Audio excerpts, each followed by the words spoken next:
দেশ পুনর্গঠনের পাশাপাশি সব ধরনের ষড়যন্ত্রের বিরুদ্ধে জনগণকে সজাগ থাকার আহ্বান জানিয়েছেন প্রধানমন্ত্রী তারেক রহমান।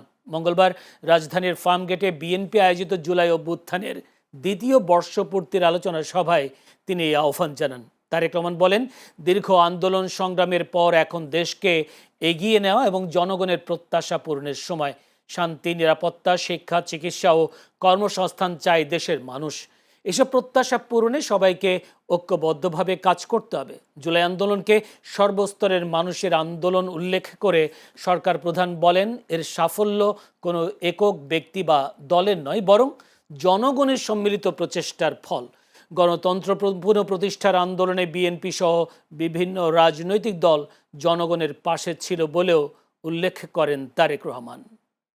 জনগণ স্বাভাবিকভাবে পৃথিবীর ইতিহাস যদি আমরা দেখি, যে কোনো সময় যে কোনো আন্দোলনেই ধীরে ধীরে গড়ে ওঠে এবং এক সময় সেখানে জনগণ পার্টিসিপেট করে।